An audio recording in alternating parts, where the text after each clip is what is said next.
Welcome to the Connectors Podcast, the show that explores the importance of making meaningful connections for personal and professional growth and happiness. We will share how building and recognizing strong connections in life can help you achieve your goals, find fulfillment in your work, and how you can create opportunities to build a purposeful and fulfilling future. Come along for the journey and let's connect.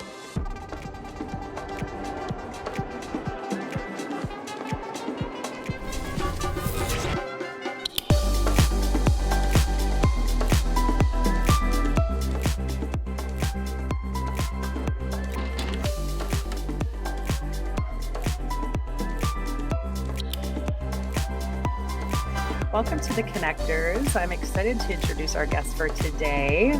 Lydia Willems is a seasoned psychotherapist and transformational coach for over 2 decades, stands as a luminary in personal development.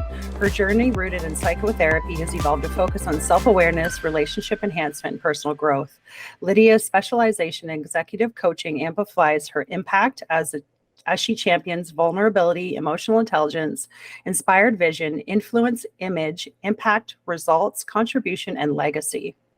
Her holistic approach aligns with the heart, mind, and soul, unlocking untapped potential with a style marked by empathy, intuition, and deep listening. Lydia offers one-on-one coaching and dynamic group workshops. Lydia empowers individuals to wholeheartedly embrace self-love, follow their inner guidance, and craft lives filled with profound meaning and unparalleled fulfillment. Her mantra underscores the importance of knowing oneself, recognizing that the relationship with oneself is a paramount to success, happiness, and love. She believes that each individual is the creator of their destiny and encourages them to be the best they can be, fostering love, peace, fulfillment, respect, and honor of the self along the transformative journey. Welcome, Lydia, to the show. Wow. Thank you very much. I'm so thrilled to be here, and you guys are just amazing. I've been watching you for several months now, and it's just an honor to be here. Thank you. Thank you so much for joining us. And it makes me a bit shy that you've been following along for the journey. That's awesome. Absolutely. I fully support you. And I've met Jolynn a couple months ago, and what a beautiful soul. And Quentin, when I met you, both of you feel like family. So of course I'm going to support you 100% always. Thank you. And since you think we're family, we're going to treat you like family on the show. Okay, so great. Who knows what's going to come out? Perfect. That's the best kind of connections anyways. Heart to heart family. Absolutely. Exactly. The connections around the kitchen table with a cup of tea. Absolutely. Yeah. Speaking of, because it was just Thanksgiving weekend, did anyone spend time with family? Any good stories from the weekend? Oh, well, I was just sharing that I had to cancel a camping trip because it was going to be miserable and rainy, but I ended up turning it around and did art with a friend one afternoon. Shout out to Kelly. And hung out with Sam, went for a walk, and we ended up in Chinatown and had a meal. And so, it ended up being lovely. How was yours? Yeah, how was yours, Lydia?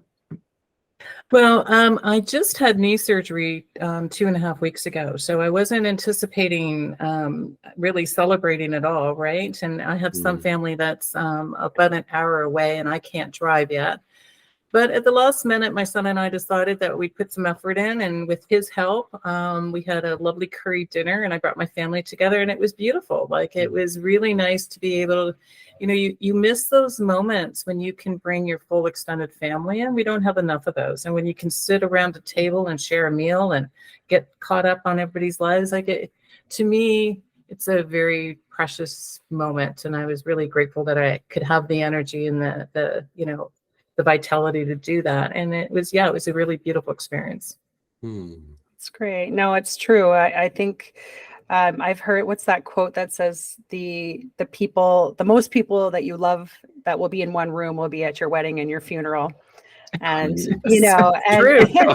It's true. And if you get married, that is, I guess. So, which is very true. And we had 18 people at my parents' place on the weekend. So it was a full house. Yay. I invited my friend Benita, which we've had on the show before. Quentin, she came over, Yeah, and awesome. I think it was quite overwhelming for her. So It can be. yeah, there was a lot of children around, which sometimes even for me is overwhelming as well. But no, it was lovely for sure. Lovely. That sounds Yeah. awesome. Yeah. Oh, Yeah. that's great. And happy Thanksgiving to both of you, by the Yes. way. Yeah, Thank thank you. you. Likewise. So, as Lydia mentioned, her and I had connected a few months ago. We met also again through our friend James Smith, who we Yes. mentioned on the show many times, at a networking event, and we immediately hit it off and had a connection. And we've got together a few times, along with our friend Michelle, who's also been on the show, Michelle Bolton. And I just, it took a little time, I think, for us to sort of feel it out maybe and see if it was going to be something that we wanted to collaborate on. And I mean, I think right from the start, I would have liked to have you on the show, but the more that we've spoken, the more I understand what your purpose is and what you're trying to do and how you're trying to help people out in the world with what you do. I really wanted to connect you to our audience. So I'm really glad that you're here to do that. Well, thank you. This is a great opportunity. Can you tell us what a transformational coach is and like how this differs from other coaching or personal development approaches? I've worked in this field for 25 years, but prior to that, because I'm in my 60s, like I've had a career beyond that, always working in customer service and with people.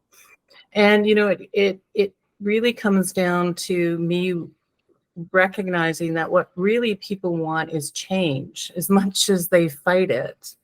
Ultimately, they want to change an aspect of their life that isn't working very well. And so when transformation is kind of a process to which, it's kind of an intention in regards to the session. So, we're not just talking about some of the stuff that's going on day to day. We really want to get to the core. We want to transform it. In fact, I'll almost go to the point where with some of my clients that I've worked with for long periods of time, we transform a lot of aspects of their lives. And that goes so far as to say, we can change their mindset, we can change behavior, we can change their belief system, primarily about themselves. And then that follows where they start to end up changing careers, they start to change relationships. But in the end, what really happens is they transcend away from that pattern that occurred so early on. And so transformation is an easier word for most people to identify with, but really the end goal, if we can do this right and we can get to the core of some of these issues, what happens is we actually transcend, which means we reinvent ourselves. We actually look very different than what we were many years ago. And that's a beautiful thing because that gives people a lot of sense of empowerment when they realize that they have the power to change. And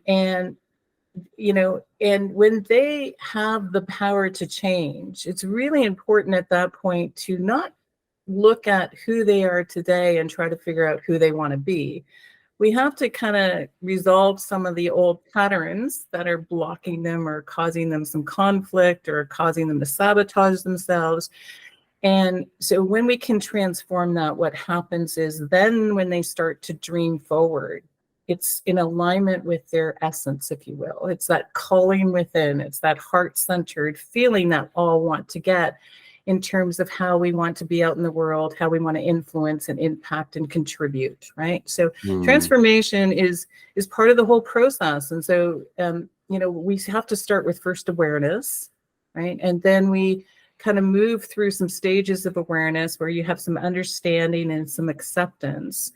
And then we start to grow, and we have to, through that growth, we have to find kind of some courage within us to take the deeper steps to actually go in to look at some of the pain points and the wounds and recognize that we can transform some of those. Many people think, we have sort of memories in our minds that are locked in that we can never change, but that's not been my experience with clients. When we go in as an adult and we look at our inner child and we help our inner child understand the dynamic that was occurring then, and as an adult who now has all this experience and understanding, now can go in and help that child there's real transformation that occurs, and you see it pretty quickly. If you start to see that you feel better about yourself, you're more connected with yourself, you feel more at peace with yourself, and you have that courage to start moving forward. So, with all of that is sort of that growth period to which the sessions really develop a person. And in that gives them really time to contemplate who they want to be, and where their values fall into all this, and how they can kind of expand that outward. And then we get to the point where we really start to transform their lives in so many ways. I like how this is a very, I guess you'd say, holistic approach. I personally have been to therapy, and I believe the person I saw was a psychotherapist.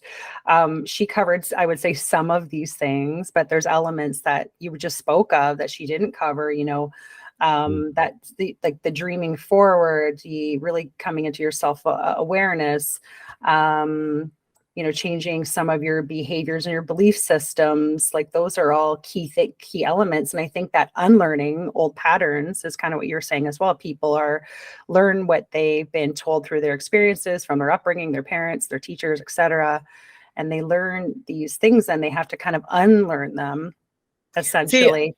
Or do you look at that? Is it unlearning? Do you look at that a little bit differently than unlearning and relearning something new? Or how would you approach that in the way I'm? Well, it's a combination of that, but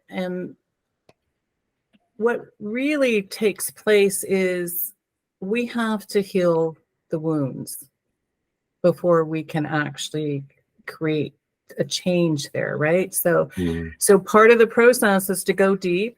And that's part of my job, is to help people, build them up to the place where they have the courage, and knowing I can support them, and knowing that together we will go into those deeper places.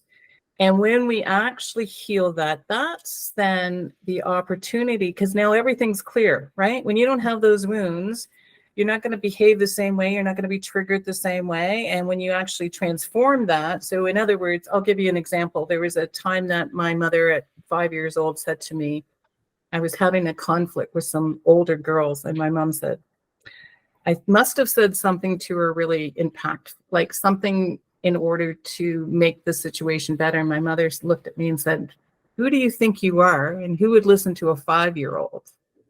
Well, that's held on to me for like a long time, right?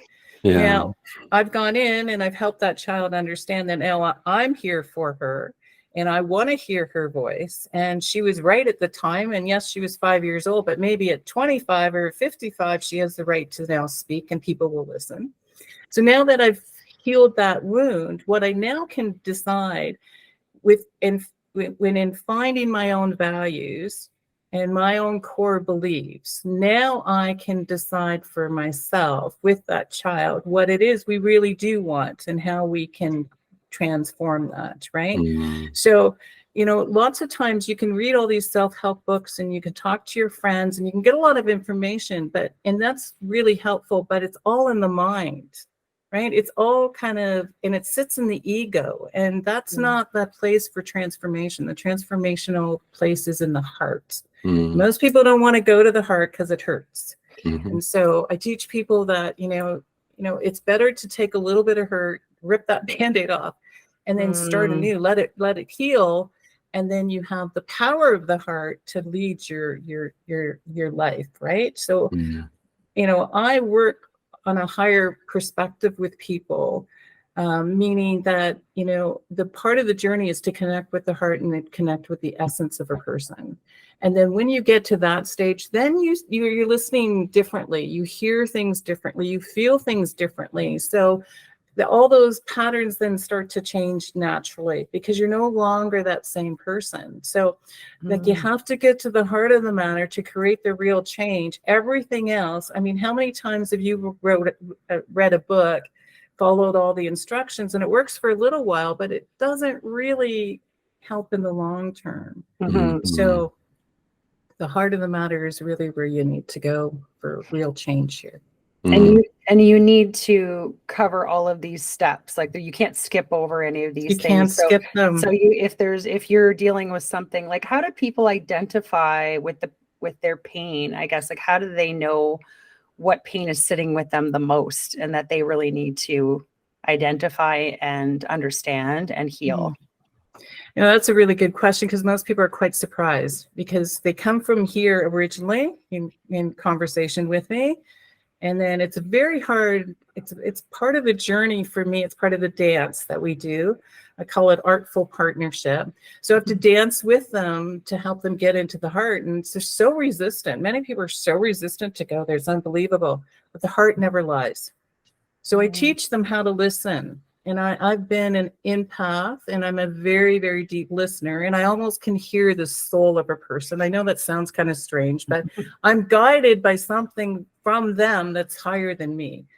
And that helps me ask the right questions. But when we're in that heart space, it really doesn't lie. And so that, you know, we generally get to the deepest of the wounds, right? And it's many times familiar to them, but many times it's surprising what really comes up for them. It can be the smallest of thing, or it can be huge. It really depends very individually. This work is very unique in the sense that, I get to be with people in their most vulnerable places, and everybody is so unique and so authentic. Right? There's no two people that are the same. So every journey has to be walked with that person hand in hand. Yeah, I can't make any assumptions. I can't put any patterns. Models are perfect. It's great for marketing, but an individual needs me to be right there with them and addressing their particular needs and wants and desires and wounds and all of that stuff.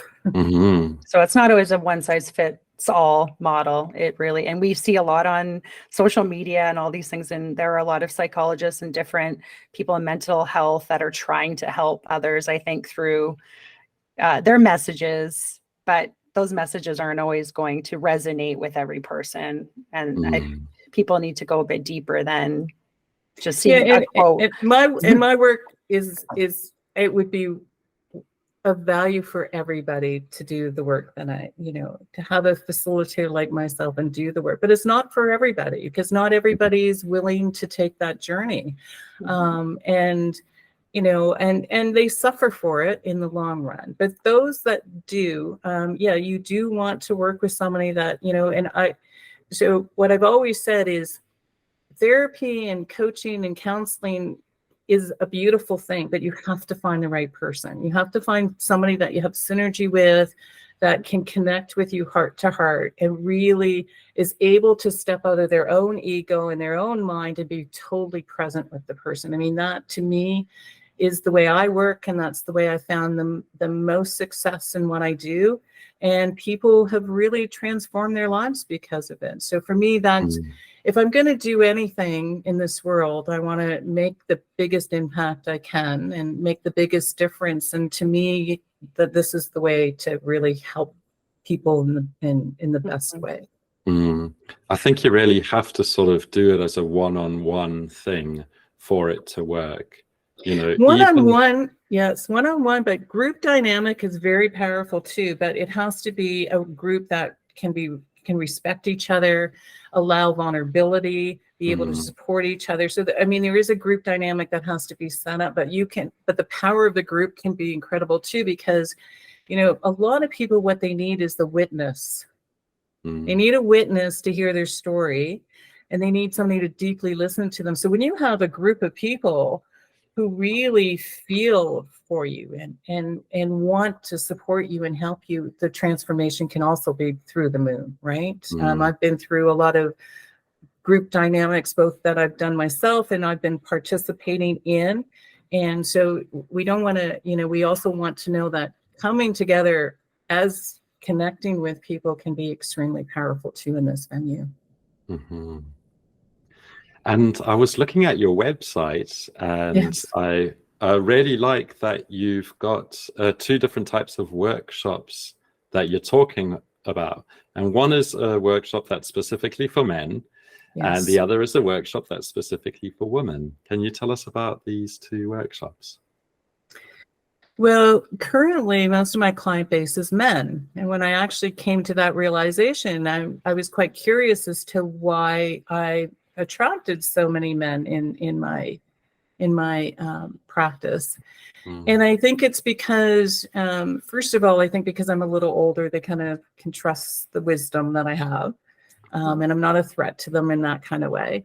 And I'm very nurturing and supporting. So lots of people need that. But I have the ability, and I'm not sure how it comes. It's a combination of all of the stuff that, the empathy and the deep listening. But men feel safe enough to be vulnerable. And the reason I'm creating these workshops for men is because men need to have a safe place, and they need to be able to share their deepest fears, their deepest concerns. And they have to know that they're supported and not looked at and being criticized and judged. One of the things that are happening for men is they're getting very aware of their emotions, and they haven't really had a lot of learning about emotions.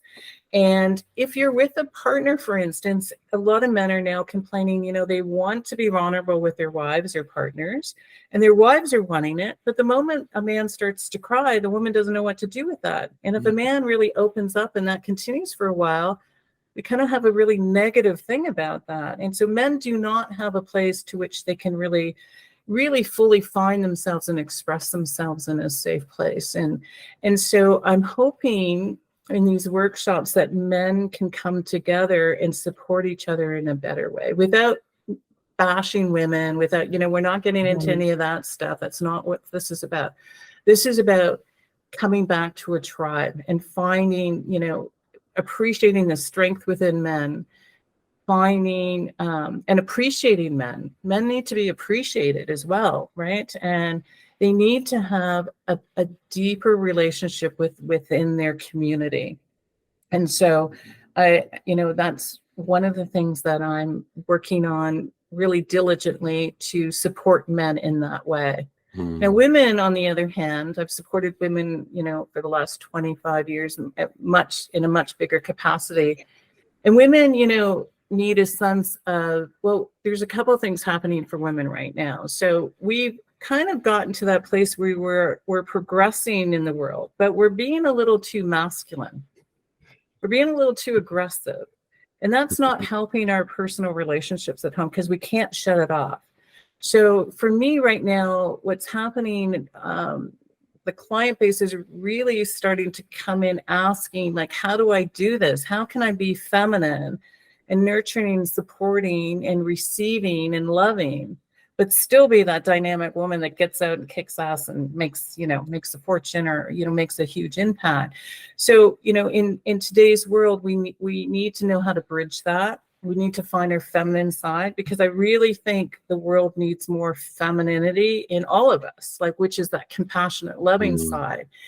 And also women still are struggling with their voice, right? And we have to be able to stand amongst a lot of men who are still typically stereotypical old ways of thinking, and we have to be able to help them transform or help them adjust to us being there and being able to take the value that we have and be able to work together in synergy and create something powerful. It's not them and it's not us. It's together is how we're going to do this. And with the new changes that are coming with AI, for instance, we're separating so much anyways. The whole intention is, what I ultimately want to do is bring the men's group and the women's group and bring them together. And let's start conversation again on a really deep, not even so deep level, but authentic, real conversations right from the heart. So that's kind of where that's heading. And I love that you want to bring the two, I guess, I don't want to say sexes together. I hear this a lot. I have, multiple friends that are single, other friends that I have in different cities say they have lots of friends that are single, and they are also struggling with what you just said.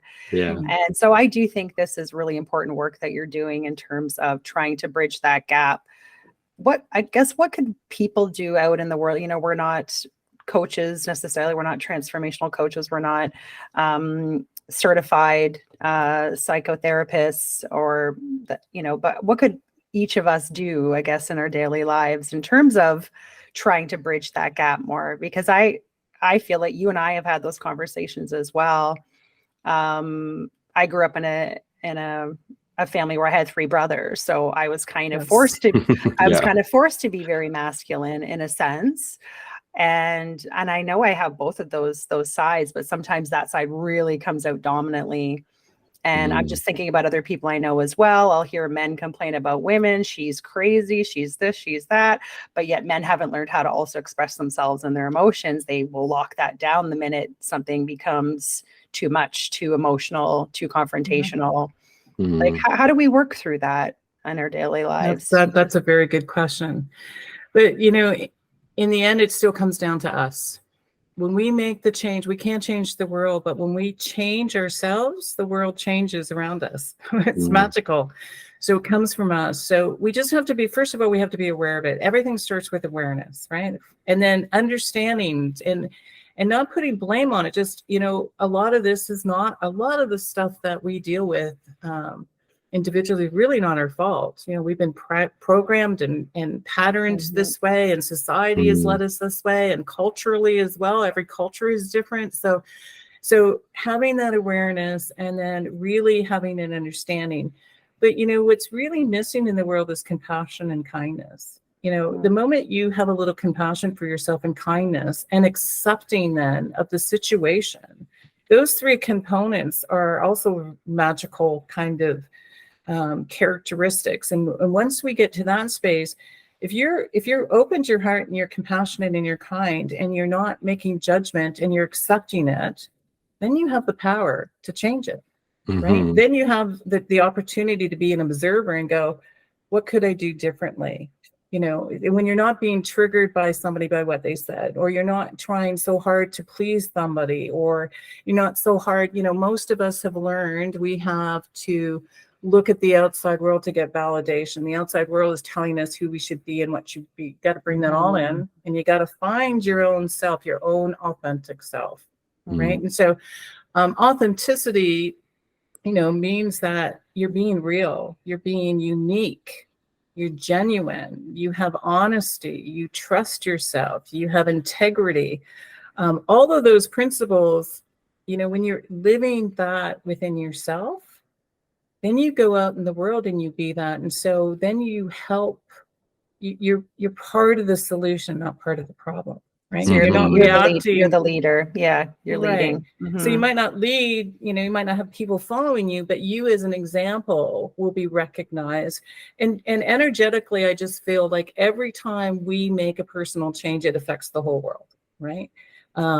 And so we have a lot of power within us to make that change once we're aware of it. And we, once we learn that, there's certain steps to which we can find that within ourselves, but we really have to be the example. And then when you have all of that in you, then you can have different conversations with people. And then you're not criticizing them, you're just making them more aware. But also there's a way to detach from all that, where you don't expect people to change. You just open the door and welcome them to change. And then you reward them when they do. And if they don't, you have compassion and you say, okay, that's not the time for them. And, one of my favorite lines is, when I see things in the world that I don't want in my life, I say, well, that works beautifully for them, but that doesn't work for me. Right. Yeah. Right? And then there's no criticism or judgment. It's just an awareness. Whenever I'm having a conversation with someone and I can see that they're not in a great space about something, or they're working through some problems or some issues, and I'm leading them or coaching them in that space, I think you're spot on with what you say about awareness, because when you bring them to that new horizon, it shines a light on everything, and they go, oh wow, I didn't have integrity here, I wasn't an honest person there with myself or with others or whatever the situation is. And I would always say to them, okay, now that you've got that, you've done half of the work. 50% is awareness. Because that's beautiful that you do that, because what you do is you help them find the solution themselves. That's really what I do too. I don't give people answers. I help create the space to which they can find those answers within them, because my answer to a problem is not going to fit you. You have to find it within you. So that's beautiful how you do that. With that awareness, you give them that space to be able to take some time and go within and find it themselves. Thank you.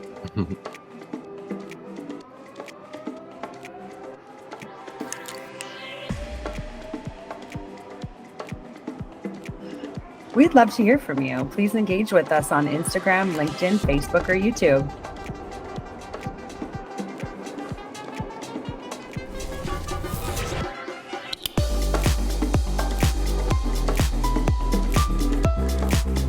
So I'm just thinking back to some of the things you've said, self-awareness, having more compassion and kindness for others, allowing people the space to be who they are. It starts with you. And how do you marry those things with boundaries? So we all have people we all have people in our lives that probably are family members or maybe friends we've had for a really long time. We're uncertain if they still fit with us. Maybe we've reinvented ourselves, we've changed. And we're trying to have, the right people around us, but you still want to have compassion and hold space for anyone that approaches you or comes into your orbit. How do you marry that with the boundaries to keep? Well, boundaries are the key. So think about that. Because without boundaries, it's like you're opening the door and you're letting anybody come in, right? And boundaries is self-respect, right? And also when you have boundaries, you help people understand that they have a right to have boundaries too. Yes, most people don't understand boundaries very well. And boundaries is just, it's not shutting them down. It's just saying there's just a limit here, right? There's just a limit. Like, when we go out to a party or an event, for instance, we go 2 or 3 hours and then we go. If we were to stay all night long, people would be like, when's they're going? Like, get out of the house, right? So I don't know if that's the perfect example, but boundaries is the key here. And boundaries just means, first of all, that you're aware of what's important, what your values are. So you have to know that first, and then you have to be willing to share that. But again, here comes compassion and kindness. You don't do it aggressively, because when you're in that space of really owning it, what do you have to be aggressive of? You're just saying, this is who I am.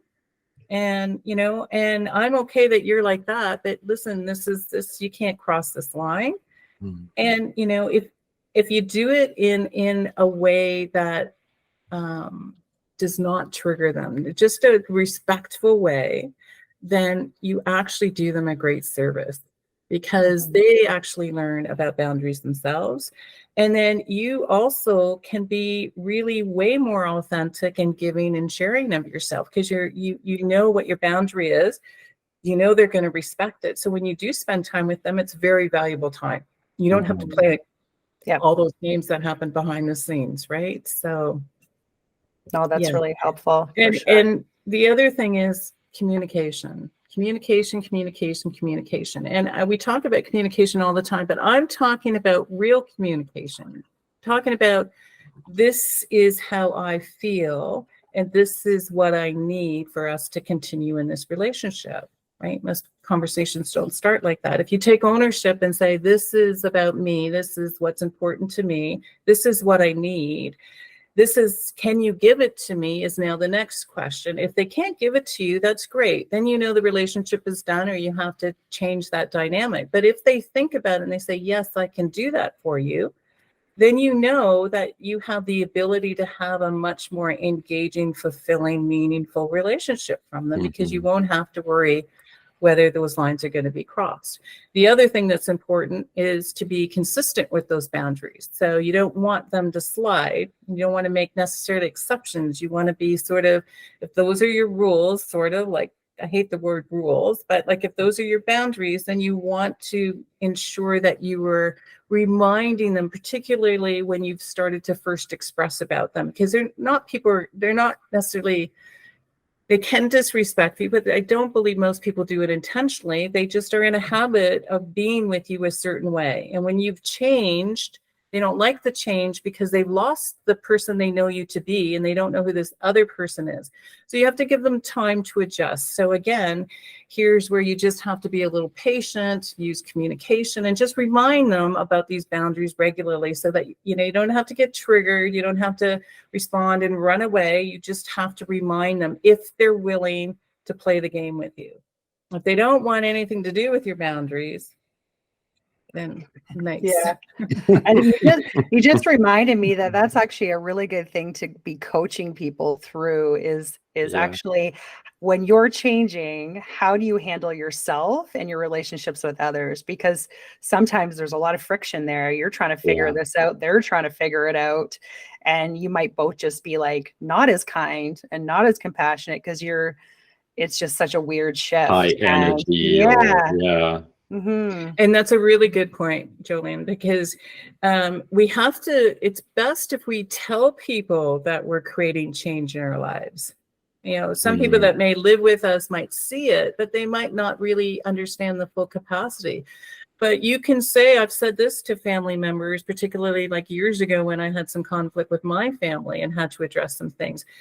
I had to say to them, like, you have to understand that I want to change. I've got to change some things. I'm not going to be the same way. You're not going to see this part of me in that way anymore, right? And so when they recognize, when they know ahead of time that you're changing, then they don't make it about them. Because sometimes what happens in these dynamics is they think that they've done something wrong or they can't, you know, like it gets real personal there. But you want to kind of detach from that and say, listen, I want to change. I want to progress this way. These are the things I'm looking at. This is what you can expect from me in the future. This is where you kind of get into that conversation again and say, do you think you can handle that? If I'm not as generous or if I'm not the people. See, I was a people pleaser, caretaker, fixer, rescuer. So that works really well in this business. But as a people pleaser, especially with my mom when I was younger, I did everything for my mom just to please her and get her out of her depression and make her life easier. When I stopped that, she thought I stopped loving her. That wasn't the case. I just stopped the pattern. So that was a very valuable lesson that I had to learn about communicating as to what I was really doing and why and how it was affecting me and why I wanted to make the change. And then they were able to work with that much better. It's interesting that you mention your relationship with your mom, because as you were talking about that, I was reflecting on my relationship with my mom, which is quite difficult because of her unwillingness to give me my space and my changes. And in some ways I'm pleased and proud of my choices that I made and how I communicated what I was doing and what I was going through. But like it took 1.5 years before she like came around and listened, and even sometimes she would still retaliate and be triggered, and I'd have to be like, whoa, that's not me. Like, this guy is 42 now. Like, don't talk about me like I'm 12. That's true. I mean, most of the older generation didn't have the opportunity to go to therapy, to change, to do self-reflection, right? Like I still have problems with my mother, right? Like, she's very depressed. She's very controlling. She has not changed at all. There's little tiny things, but her personality, her ways, she's not changed, nor will she. So I have to accept that and find a way to love her around that, and still keeping my boundaries and keeping me safe. But the truth is, people don't want you to change because they're familiar with you, right? And they know how to be with you. And so when you change, you're a different person, and they just don't know how to react to that. And I'm glad you brought up mothers, because it's really, and I love mothers, and I'm a mother, and, you know, but mothers have caused a lot of problems for people, a ton of problems. And most of my client base, when we dive deep, the problem when we have a dysfunctional mother is we have a lot of issues that occur, intimacy. Most of our behavior is kind of geared around our mothers. If we don't get a sense of love from our mothers, that's pretty devastating to most of us. And a lot of men in particular have a lot of women issues because of their mother issues. Yeah. So, you know, if anything, if you want and this is both for men and women, but if you want a good relationship with a woman, you have to do some work about the mother concerns that you have, the wounds that you carry, because those wounds will carry right into every single relationship until you actually start to make some change there, and transform it. Mm-hmm. And so, no, you know, and no offense to women, but when you don't have a mother's love in the way that you really need it, it's completely devastating for most of us. It's really true. It's true. It's really, really Love tough. you, Mom. Yeah, I know. Love you, Love you, Mom. Mom. It's true, but at the same time, like, look at the way society burdens things at the end of a relationship. Like, 2/3 of relationships are going to end, okay, or marriages, I think, is the statistic. And when it ends, the mom has to take responsibility generally of the kids. Like, it's on her shoulders. It's statistically not very large, the proportion of men that become the single dad. And so going back to the point of the masculine and feminine, so that now mother becomes a masculine force, because she has to put food on the table, and she has to support all those kids. So that masculine energy has to come out. So when she comes home, she's got nothing to give. So there's no nurturing, there's no love, there's no supporting in the terms of how a woman would love, right? Like, and that's a big problem in the world right now. That's why we see so many disconnected people, so many people who really can engage with deep, intimate relationships. And that's why we choose, you know, we generally also choose, we're in partnership, our parents. So if you have a mother that's somewhat dysfunctional and didn't give you love, there's a pretty good chance you're going to meet a woman or a man that's going to duplicate that same thing. I mean, there's men issues here too, father issues here too, but right now in the world, because of your point, you know, which is an excellent point, there are just way too many women that are playing that are having to who are not really allowed to be the feminine in these 100% relationships. female. Yeah. 100% female. Yeah. So is there anything that being in that position that you can do? Is it that you just have to do that self-healing, or how do you tap into that when you're playing both those roles? Yeah, so I want to make clear that it's not feminine like putting on the jewelry and getting fancy, because lots of women can do that. It's about getting into the nurturing part of us, the heart part of us. But ultimately it is about shifting yourself, right? It's about love, you know, finding love for yourself. And one thing I can say for sure, I've not met one single person in all of my life that truly says they absolutely love themselves unconditionally, not without some work, right? Yeah. So to benefit your family, to benefit your own life, it's really important to do some self-reflection, to go in and find ways to love yourself more and appreciate who you are. And being in the feminine energy means you have to have your heart open. And I would say most people's heart are not open. Okay. Yeah, I'd agree with you there. When I was go ahead.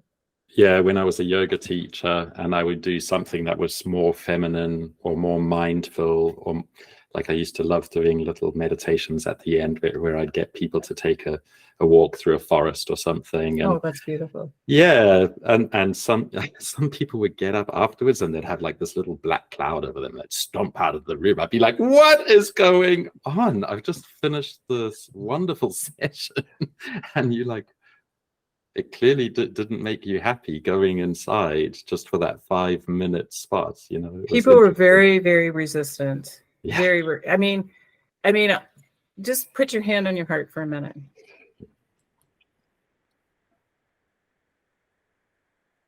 Doesn't that bring you back home? Mm-hmm. Right? And don't you feel safe? And don't you feel really great connecting here? So we don't do this. You know, we're here, right? And we're doing and all that. Just even putting your hand on your heart, man. When you give yourself permission to do that and you take a few deep breaths and you just relax, you know, that is so powerful to do. But we're afraid of the heart because the heart also is where the wounds are, right? We don't want to be hurt anymore. So we're very protective of the heart. So this is where it gets a little entangled because there is work, personal work, that deeper work that needs to get you there. It's not just reading a book, you know, it's not simple to do, but it absolutely can be done. And I can tell you it's worth the pain and the agony and the energy and all of it.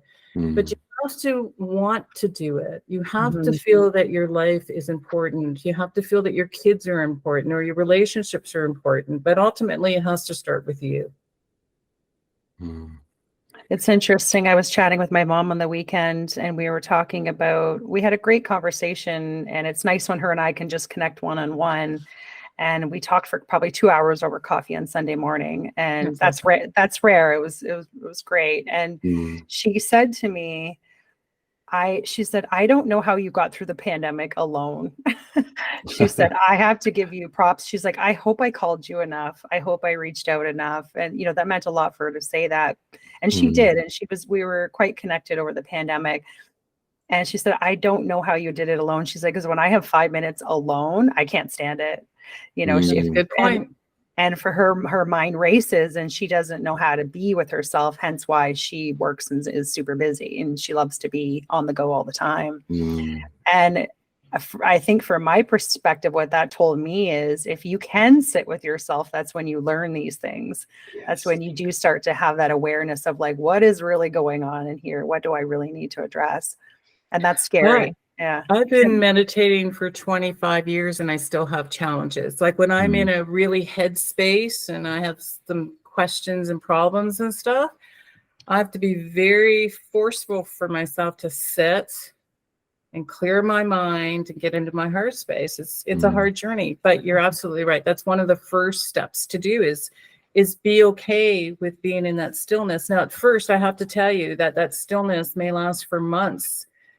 Or getting into that space of wanting to be still, it may take you months to feel comfortable enough to allow that vulnerability to show through because we're so in our heads. And it's not even, you know, it's part of what we do, but it's also technology. Like there isn't a person that isn't on the phone constantly. And we're constantly visualizing, our visuals are coming in, right? And we're engaging with the world and we never shut that off, right? Like some of my executive clients, I'm teaching them to, and they're in their own space, to close their eyes just to let the whole world shut down for a little while so that they actually can hear themselves and listen to themselves. And it's very difficult for people to go inside because of what's inside. They don't want to look at it because they're still, when they do that, actually, what really I think is happening is they're in their child state, right? Their children or their child state is afraid to go there because that's where, you know, most of that is being carried. But, you know, if you do that with practice and give yourself permission to, first of all, sit and then just let the day unfold, write out everything that needs to be written out if you have to, put it aside, but give yourself permission for even a minute or two just to clear the space. Close your eyes so there's no sensations coming in and just sit with yourself and just listen. Just hold that space. And in that space is when you start to really connect deeper with yourself. So great point, Joanne. So we asked you on the intake, what is one question that you wish people would ask you? And you said, why is developing a heart-centered business mindset essential for achieving lasting success and creating a positive impact in both organization and society? So I'm going to... It's a good question. It's a great question. Yeah. Yeah. Well, ultimately, we all want to feel like we're making a difference. And if you're not in the heart place, you're not going to make the impact and difference that you want. Therefore, you're not going to feel fulfilled. Many successful people that I work with are extremely successful on so many levels, on measurements of levels of, what they've achieved, what they have, what their income, everything. But when you ask them if they actually have a sense of fulfillment and meaning, they don't, because their heart isn't in it. The other thing is that's really important to understand is that essence in us, we have these incredible gifts, all of us do. And we're here on purpose, I believe. That's something that we can talk about, whether that's true or not. But I do feel that we're all here for a purpose and we want to fulfill that. And unless you engage in understanding your essence and your heart place, you're never going to find it. So how many people really work so hard, and at the end of the day they go, what was all that for? Even when they make great impact, in some ways it's not the right impact. So again, if you're going to be in business and you're wanting to put that much time and energy, you're putting your whole life into this, because most of us work 40 plus hours, right? That's a lot of life, and our businesses and our and what we do really becomes our family. And if you're not in alignment with what you're doing, you're also struggling every day. Like you're more fatigued energetically. There's so many times that you're going to be beating yourself up and you don't want to get there and you have to force yourself there. Or you end up making bad choices. You're not in integrity with yourself either. You'll follow what other people want you to do, right? And that being out of integrity and out of alignment causes us a lot of harm in terms of our own belief systems, in terms of trusting ourselves, and in terms of even finding a sense of peace. And I know we don't talk a lot about peace, but a lot of people really do need more peace in their lives, have a more peaceful journey. And when I'm doing my work, I'm totally at peace. I love what I do. I'm so honored to do it. It's such a privilege, but there's a real sense of peace because I'm really fulfilling my sort of soul calling, if you will, right? So even if I have struggles, it's still all good. When you're not in alignment and you don't have your heart and soul connection, you end up suffering, right? You end up not feeling fulfilled, working too hard, never feeling like you're enough. So, ultimately there's 4 components that I feel we have in all of us, and these are different degrees. So, and when you're not in your heart and soul, you're running on one of these 4, if not all 4. So you either feel like you don't belong,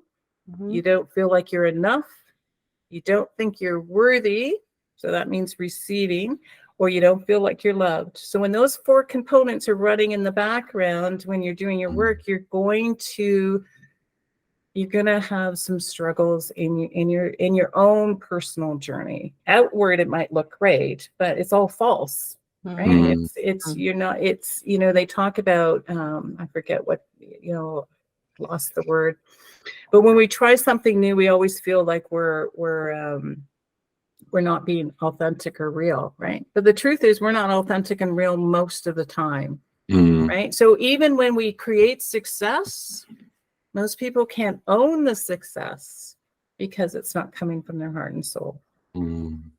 So I hope that answers that a little bit. We could get into that. That's a big discussion. But that's a great answer. You really got me to think about a few things there. So no, I appreciate that. And I will let Quentin ask you our final question. Sure. So what is connection to you? Of course, that's a big, broad word. But really, if, from my perspective, from the journey that I've been on, the connection is to yourself. When you can find that connection with yourself and find yourself and love yourself. And every day is a new day when you wake up, because it's not like you reinvent yourself, but you discover more things about yourself. But connection to me is again from the heart. And so first you start with yourself, and then you're able to help connect to others in the same way. And then there's this ripple effect that happens, right? So connection is from the heart, and then comes everything else: the communication, the engagement, the collaboration, the supporting of each other, the cheering each other on, and really just feeling like you're part of the tribe, and you're equally as you equally have a part in that tribe. And when you have that connection, you feel like your life has value and worth. So again, back to the self, and then back out to the world. Yeah, I totally concur that it begins with the self. You got to make the change at home, right? You got to make the change at home. Yes. Yeah. Well, thank you so much, Lydia, for joining us. Oh, Quentin, thank you so much. amazing. And Jolene, thank you so much. It was a great conversation, and I'm so honored to be here. And this has been a great experience.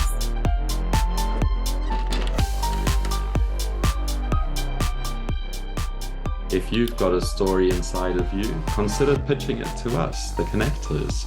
Get in touch with us on any of our social media platforms, and either Joe or myself, Quentin, will get back to you. So come join us on the show, and let's connect.